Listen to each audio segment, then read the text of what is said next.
Hello, everybody. This is Ramona. Hey, it's been a minute. I said I was going to do a couple of videos every twice a week. It's hard getting it in, especially when you have a family and you have children home from school, and so you set in your mind saying, "Okay, I got to get this video done." Said that I was going to get a couple of videos done, but then life happens. And those of you that are parents definitely understand when life happens. But man, this has just been a great weekend. First of all, I have to say that giving honor to God, who is the head of my life, because without God, I would be nothing. I am nothing. I'm absolutely nothing without the Father. So first and foremost, giving honor to God, who is the head of my life, who is my life. But this weekend, I celebrated my son Christian's 21st birthday. And those of you that know Christian's journey, you know that this was a day that I had to give glory and honor to God the Father for seeing him through. Christian was born at 24 weeks. 6 months I was pregnant, and he came early, and I was told by the doctors that he would have a 1 out of 10 chance of survival. I wrote about Christian in my book, Love Not, Searching for the Love That Only God Could Give. I had to share that testimony because it was only through faith that I was able to get through that time in my life. It was a very trying time. For one, because I was a high risk. It was a high risk pregnancy with Christian. Very high risk. And so after having, 2 miscarriages, and then being told with him that I was high risk, it was just a really stressful time. And he did indeed come early. He came early, and I was so scared. I'm not going to lie to you. I was scared. I didn't know what I was going to do. I didn't know what to expect. I didn't know what was ahead of me. The doctors just came to me and said, he has a 1 out of 10 chance of survival. I had already named him Christian. And so when the doctors came to me and told me that he had that 1 out of 10 chance of survival, I said to the doctor, I said, well, he's that one. It was by faith that I spoke that out. He's that one. He's that one. Because I knew that God was with him. I knew that God was with me. Although I didn't quite understand why things were happening the way they were happening back then, it surely makes sense now. Makes sense now. So he was born weighing 1 pound 8 ounces. 1 pound 8 ounces. I gave birth to this little miracle baby who could fit in the palm of my hand. And I was told by the doctors that he would never walk. He would never talk. He would pretty much be a vegetable. But every time they spoke those words saying that he would never do this and he would never do that, I would always come back.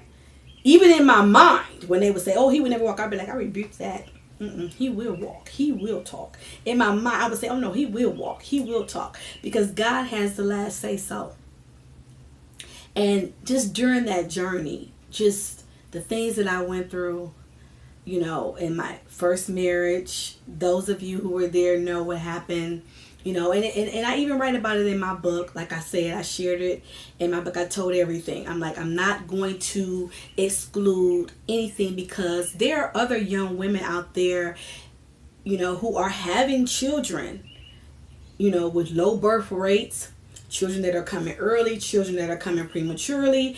And like me, I was 27 years old, had never experienced anything like that before in my life, had never seen anyone or watch anyone raise a child with those type of needs and see it firsthand close up.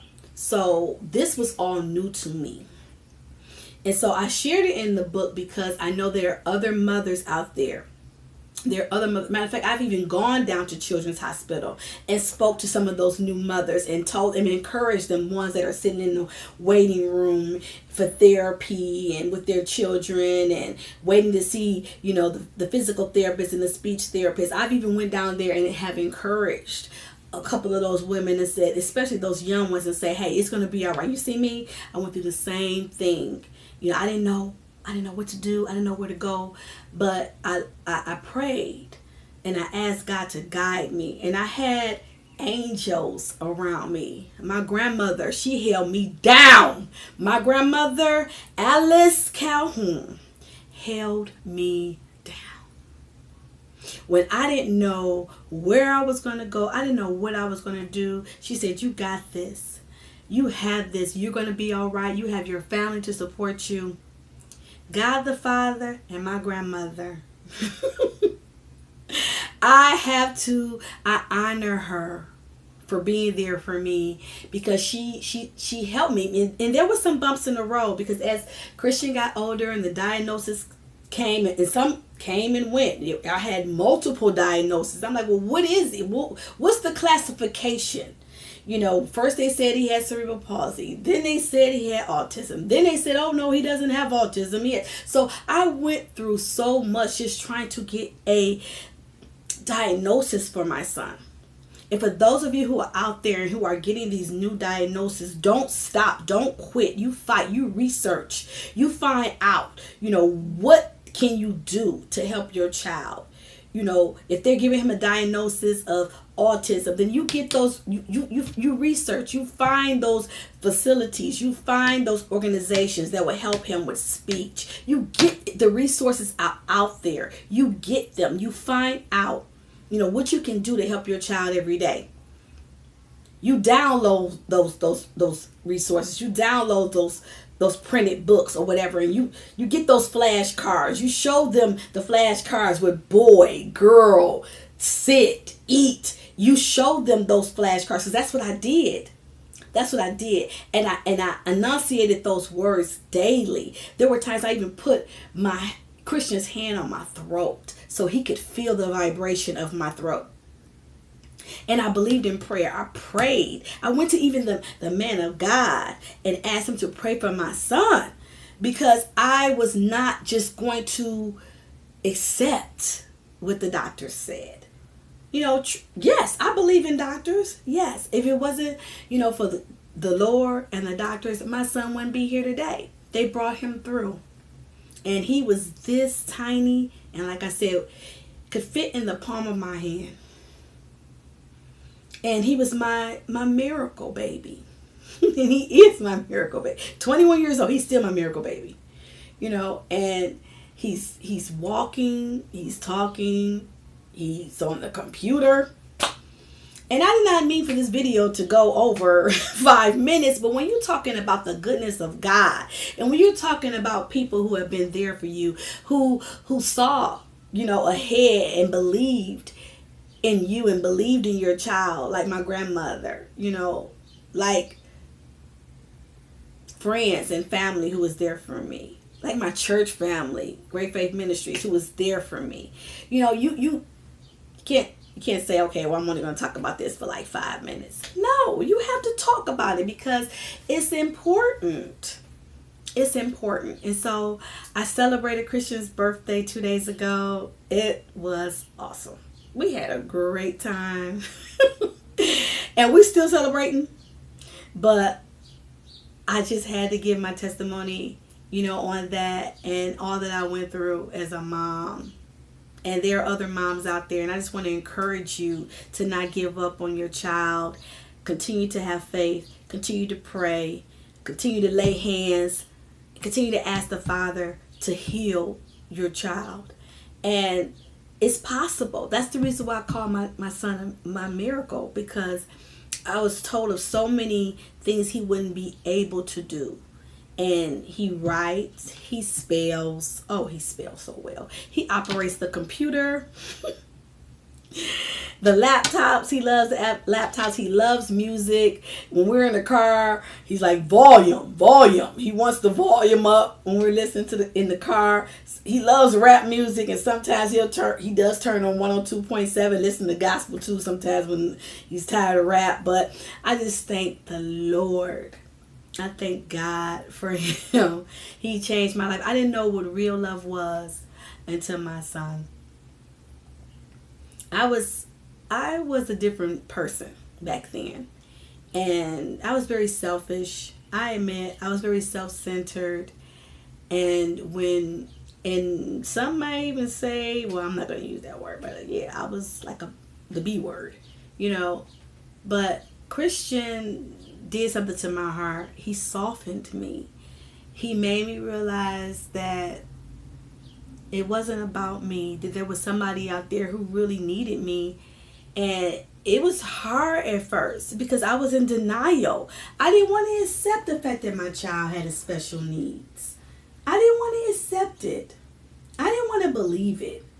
And then during that time, his father and I, split up. He decided that he didn't want to be married to me anymore right after Christian came home from the hospital. So it was a lot that I went through. He deserted us. And I had to have faith.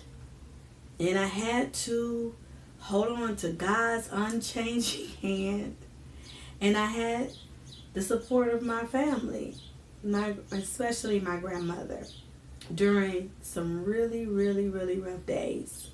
And so, yes, I celebrate my son's birthday. Yes, he turned 21, and it has been a journey. And he is here, and he is thriving, and he has overcome so much. And I am so thankful to God for that. So I just wanted to come on. I didn't expect to be on this long, but when you're talking about the goodness of the Lord and what he has done for your life, we have to share that. We have to speak out. We have to let others know, and especially other mothers that have special needs. Children that have children first that have special needs. I have to speak out. Because you are not alone. There are women out there that have gone through it. There are women out there that are going through it right now. And it is a journey. But it is a beautiful journey. Connect with those other women. Connect with those other parents. Let us come together and support one another and uplift each other and encourage one another. So, I only expected to be on here a couple of minutes, but that wasn't happening. That was not happening. So I hope you are enjoying your Sunday. I'll be going out in a couple hours to go to the fireworks, taking the children out. My husband and my two children were going out, Christian and my daughter. I have a daughter, Laura. We're going out to enjoy the fireworks tonight. So I hope you are enjoying your evening. And yes, it's hot, but we're not going to complain about the heat. Nope, not today. Nope. We're not complaining. And I hope you enjoy your day.